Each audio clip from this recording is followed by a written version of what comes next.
Hey guys, welcome back to the channel. This is going to be another Canadian Soldier Reacts video, and I thought I'd give a little bonus content since it's Sunday and I've got extra time on my hands.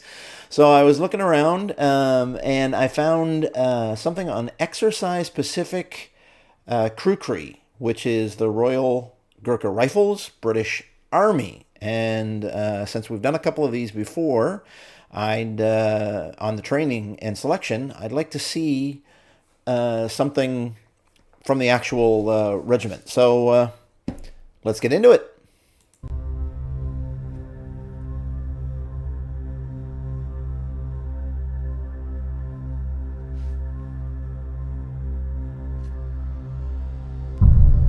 Whoa. Okay. I don't know how that camera work happened, but it was pretty cool.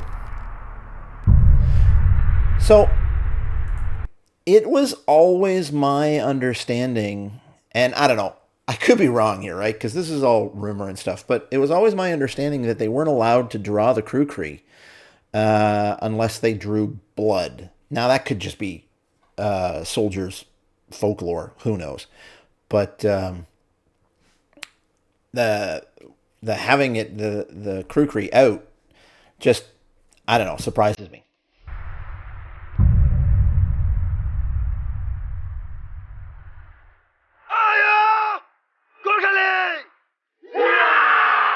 Oh, okay.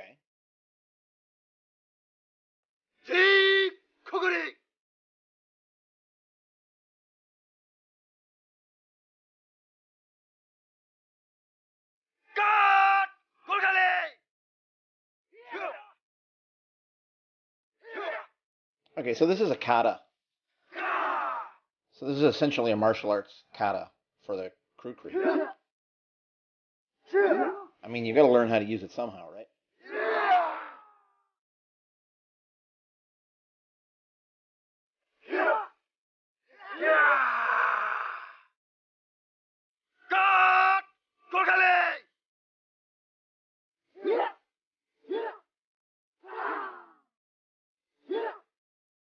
Okay, this is kind of cool, actually.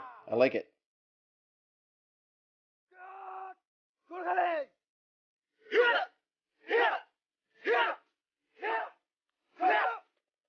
I'm guessing this is the basics of how to use the weapon. I'm not trained in the Krukree, so I don't know.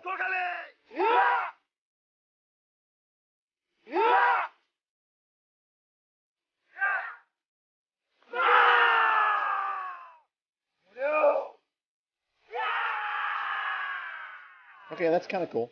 I like it. Man, they look hot.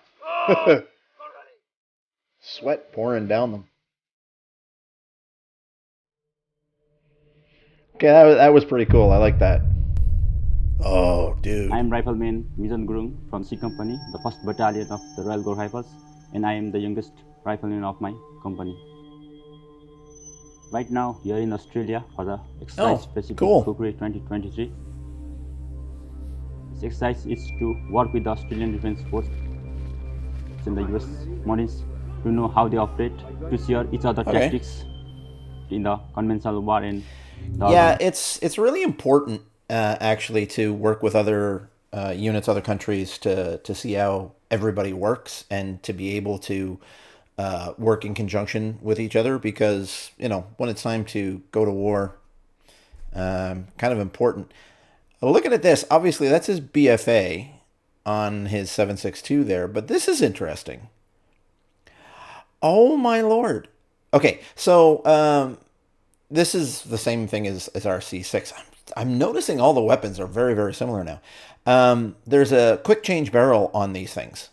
There's a release over there somewhere, and you grab a hold of that handle, you twist, and it comes out. And it's it's meant, each one of those things comes with 2 barrels. And you're supposed to change the barrel, I think, every 200 rounds to avoid it getting overheated. Because if it gets overheated, the barrel will actually expand, and the bullets will actually start to tumble as they come out of the barrel. And that obviously decreases accuracy, although on a machine gun, accuracy isn't the most important thing. But it looks to me like this is a blank firing barrel. It's not a BFA attached to the end. It's a blank firing barrel, which is actually quite cool. I don't think we had that. In fact, I don't remember what we had for a BFA on the C6. Huh.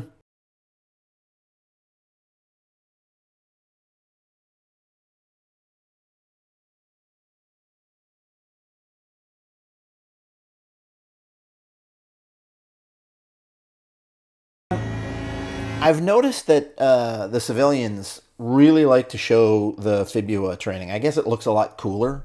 I don't know about these guys, but I suspect their training, at least the gist of the training, followed the same thing as ours. And the bulk of our training was on section attacks, platoon attacks, company attacks. We did Fibula or Mout site training. Probably 3-4 times a year, I guess. But it was definitely not the focus, even though it appears from all these videos.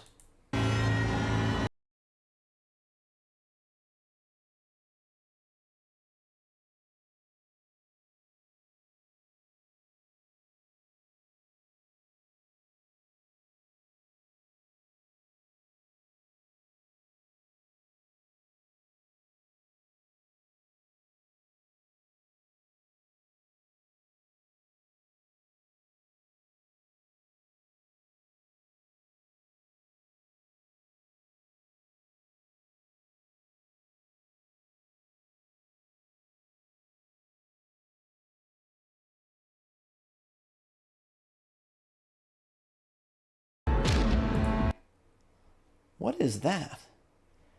They've all got them. There's a cord attached to it, and they're holding it up.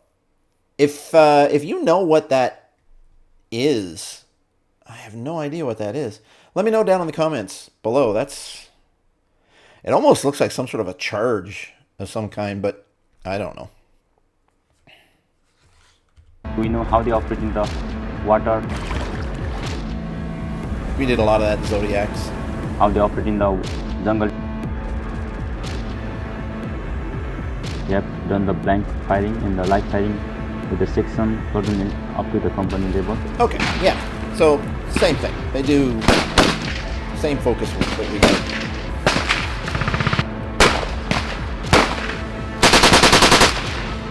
What he just did there, I'm going to go back for a second. What he just did right there, I actually got in trouble for doing that once. I was in Fort Drum. We had the Miles gear, and I was firing at this guy, and I couldn't have been more than 50 feet away from the guy. I mean, I can take you right through the eyeball from 50 feet away. And it was not registering a kill. And I'm thinking it was because of the grass that was in front of me. And I stood up and I shot at him kind of down, like from above at a down angle. And I finally got the kill. But one of the umpires behind me actually took out the God gun and shot me with the God gun and got mad at me basically because I stood up. In my mind, I mean, I got the kill. No one shot me. That's what the Miles gear is for, right? If there was a bullet coming my way, I would have taken it, but I didn't. So, anyway.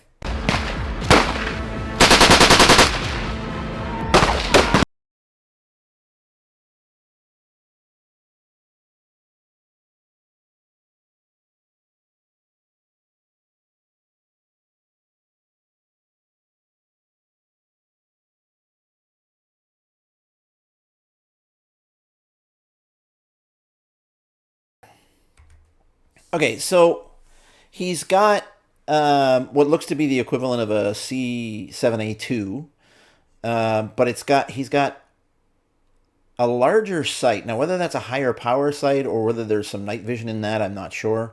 But then he's got an open sight above that, which is very interesting, actually. I'm guessing, like, if that's like a 10, 8, 10, or even 20 power scope, I don't know what it is. It's hard to get people closer. So maybe he switches to this one when people are too close. I don't know. Pretty cool.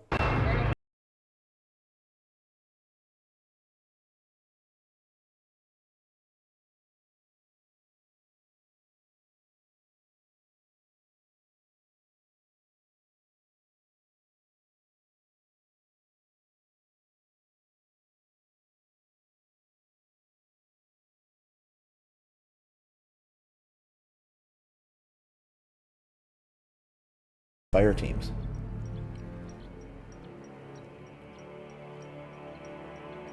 So this, well, it's not exactly a full ghillie suit, but maybe a ghillie's hood or a ghillie shawl, maybe. This is something we first learned how to make on our reconnaissance patrolman course. And you'd be surprised how effective that is at camouflaging you. I mean, you take a look down here. So this, I know what to look for. So this is obviously camouflage. But if you look at the difference between this area and this area, it's not much. Pretty good. I'm guessing these are Americans. Brit, So my I name is think. Lieutenant Daniel Perkins. I'm a Joint Fires Team Commander from 812 Regiment, Royal Australian Artillery. Royal Australian Artillery. So when he says fire team commander, he's not talking rifle section then if he's artillery. 1-0, Alpha 5, cleared. Now that is something we did do a lot. Is we'd have our platoon or company, and then we would be supported by British artillery or American tanks, that kind of thing. My role as a Joint Fires Team Commander during Ex-Pacific Cookery is to provide joint fires and effects in support of our combat team Cookery's clearance throughout the AO. This sees me use mortars. Full parallel! Full parallel! 81mm mortar.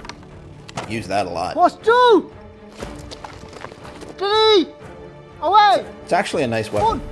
One ready! Direct fire support weapons to help support manoeuvre. Oh, that's interesting. So the composition of my team is I have myself. So in Canada, you will not normally find direct and indirect fire in the same base. The only place you'd find that is at the company level or lower, where the indirect fire is 60mm mortars. Basically just hand bomb tubes that are about yay long. But once you get up into the 81, I think it's 81mm mortars, at least in Canada, in 1RCR, we had mortar platoon, and the mortar platoon was a battalion asset. And there was no specifically direct fire support stationed with us in mortar platoon. Except, I mean, obviously we all had our rifles, and they were with us right beside the tubes. But we had no other direct fire support, and we shouldn't, right? Because we could be, like, I don't know, 4 or 5 kilometers away from the battle on the other side of a hill and still hit, right? So we shouldn't really be in direct contact with the enemy. My AC, who pretty much watches over everything that I do, is about a Lance Corporal equivalent or a Corporal equivalent. I also have 2 further people in my team, a very small team, but it's exactly what we need to get the job done. So I think what he's describing there sounds to me like a forward observer.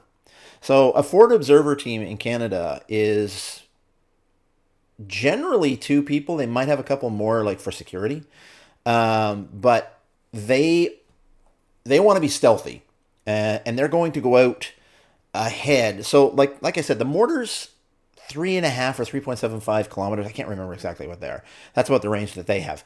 Artillery has like a 17-kilometer range, like some ungodly range. So they're sitting way back.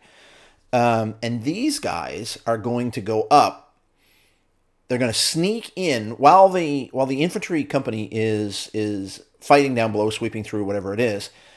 These guys are going to sit back wherever they can, get a higher position if they can, watch the battle, see where the enemy forces are, and then they are going to walk in fire support. They're going to give the grids, the direction. Well, they give their own grid, the direction to the enemy, the distance between them and the enemy. They send that all back to either the mortar fire control or the artillery fire control. And there's a guy there. When I was in, he had a plot board, this big round plot board. And he would do all of the calculations from the grid that this guy was at to find the grid that the enemy was supposed to be at, the grid that the indirect fire was supposed to be at, and then the distance, bearing, and charge and elevation for each of the rounds. And then they would, and I say walk that in. So they'd fire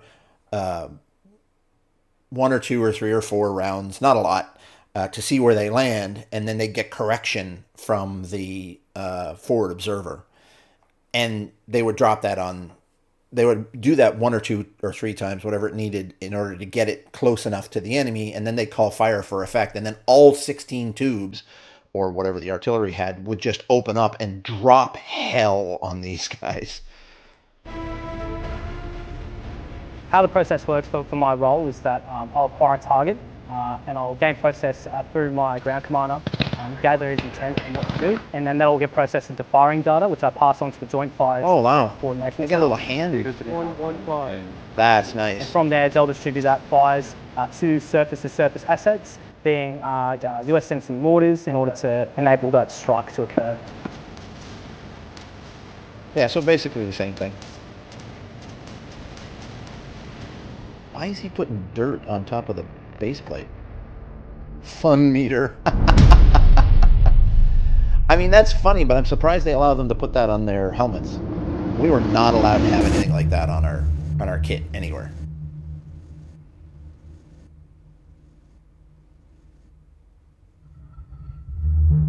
Oh, you look at that barrel now, though, and how low that is, and it looks like it's smoking, which means that they've used it. So the thing about mortars is, you saw him slam that thing in there. Sometimes they'll dig a little bit, but they'll slam it in, they'll tamp it down, jump on it as best they can, put the mortar in, and then you will normally get like 2 or 3 rounds bedding in, is what it's called. And basically you run a couple of rounds through it to literally drive that plate into the ground. And if you've stayed in the same position and put a lot of rounds through that thing, it can drive itself pretty deep into the ground, and it looks like this one has.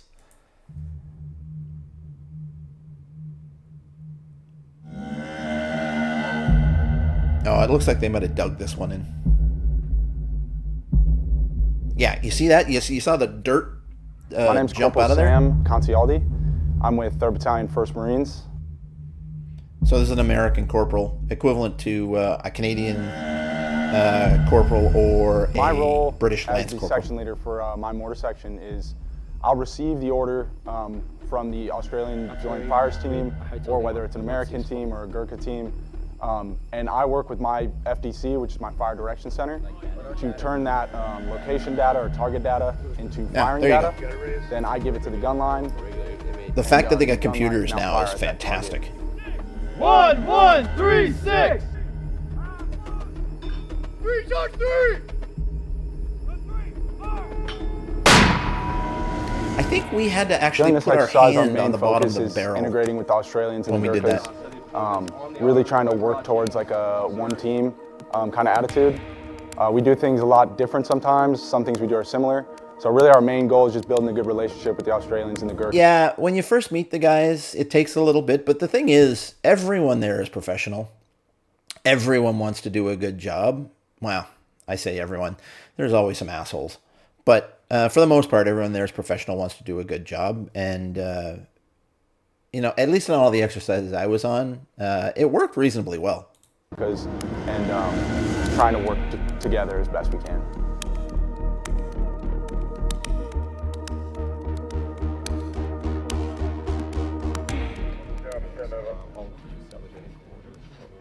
My name's Major Jack Miller, and I'm OC C Company from 1st Battalion, the Royal. So you notice what he just said there. He's OCD Company, or C Company, sorry. In Canada, we call that Charles Company, but it's still, company commander is always an OC, not whereas the battalion commander is always a CO, just so you can tell the difference. Gurkha Rifles. I'm leading the 1RGR deployment to Australia for Exercise Pacific Kukri 23. Leading the 1RGR deployment. So 1RGR, I thought, was a battalion, which would have a battalion commander. C Company are here in Australia to conduct combined arms maneuver training. We don't have the real estate to do that in Brunei because of the jungle. It's primary jungle, and it's a bit too difficult to be firing mortars and machine guns all in one place. So we come here to validate the training level, Echo and Charlie, and use all of our maneuver assets. By the look of it, it's all light infantry, though. Yeah, And this is the problem with light infantry, or being light infantry. You carry everything on your back. So that is a tripod for the C6 right there. It'll have a bipod on it too, and it can be used in that role. But you've got better ability to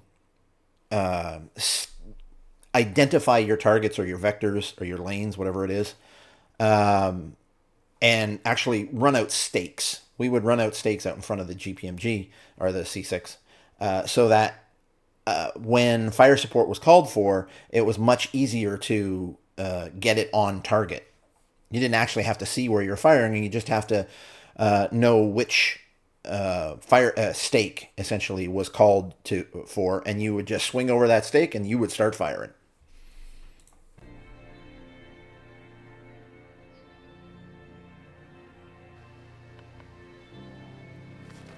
That was interesting too. So you look at what he was doing there. What, that almost looks like a data cable or something. Now that would be interesting, because I did a thing, one of my other videos, I did a video on the new augmented reality that Microsoft is working on with the US forces. And I'm just wondering if this could be used to assist with that in identifying threats on the battlefield.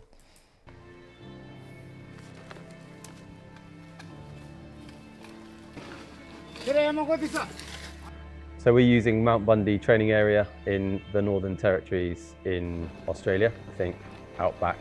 It's rough, rugged, very rocky terrain, and the honestly, it looks like Petawawa. Trees are slightly different, but there are places like that in Petawawa. benefits for us coming here is the impact area is enormous, so we can fire mortars and guns in support of company manoeuvre. We've got a lot of space to manoeuvre around in. So we have a nice impact. The problem with Petawawa is it's actually split into two sides because there's a highway running through it. Our live fire impact area for the most is on the west side, and then on the east side we've got a smaller training area. The larger part of the training area is on the west side. The smaller area is on the east side, down in what's called the Mattawa Plains. And we would do a lot of our lower level training down there, our platoon and lower training down there. Maybe sometimes company, but nothing bigger than that. When we wanted to go battalion, we go on the other side, or we go down to Gagetown. Gagetown is the second largest base or training area in the Commonwealth. Lots of room there. And a lot of area to play with.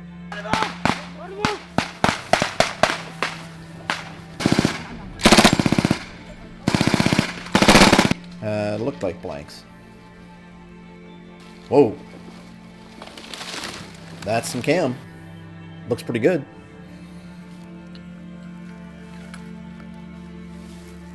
Initially in the planning exercise, PK was going to be one RGR bolt action by the C look company deploying on their own with our own assets. But in the planning process, we saw an opportunity to train with the Australian Defence Force. And while that planning was ongoing, the Marine Rotational Force in Darwin also offered up some support. So we've ended up training with the ADF and also the US Marine Corps. It's very cool. I have no idea what that vehicle is. We've been fortunate enough to work closely with the Australians. We've been using their Bushmaster protected mobility vehicle.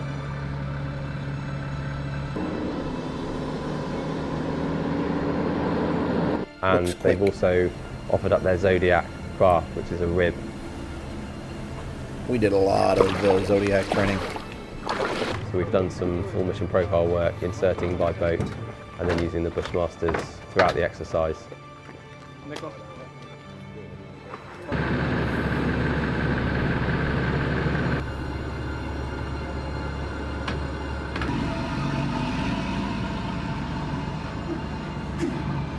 We've really learned a lot from coming here, and it was great to work with the US Marine Corps and the Australians to learn from them. how they deal with it, how they manoeuvre out here. You always get a different It's definitely perspective. been a huge advantage to this exercise to work with them. From an Australian soldier's point of view, integrating with 1RGR has been absolutely amazing. I know that for me it's been a highlight of my career.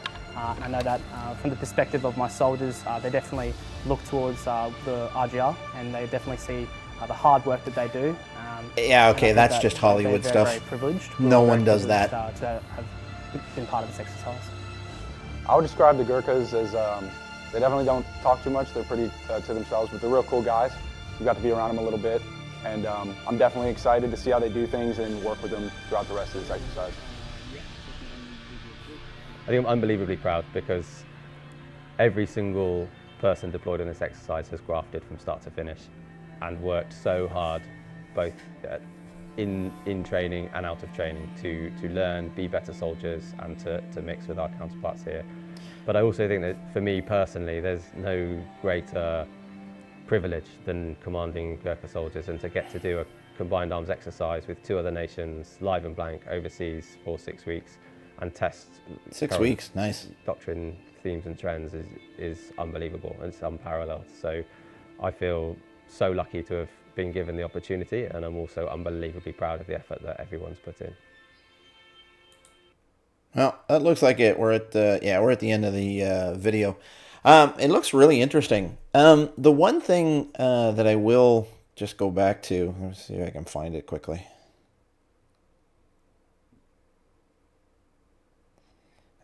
Oh, there it is. The RGR, and they definitely... This will never happen, should never happen, unless the guy's an idiot. I think he was just doing that for the camera. So when I was on the rifle team in 1RCR in '88, I think, we were just getting the C7, C8s in. Before that, we used the C1s the entire time. C1, C2, technically the C3, and the C5. C5 was our GPMG. Got replaced by the C6, actually. Around the same time we got the C7s. We had a guy prone with a C7. We had 10 falling plates at 100 meters. We had one guy with the C7, single shot, 20 round mag. We had another guy with a C8 with a 200 round belt firing from the hip like that. And the guy on single shot took down all 5 of his plates and 3 of the other guy's plates in the same time that the guy firing from the hip was able to get 2 of his own plates. You never stand. You remember what I was telling you before about me getting in trouble for standing up with the Miles gear on and shooting? Standing up like this and firing a machine gun from the hip, you're just wasting ammo and you're looking to get shot.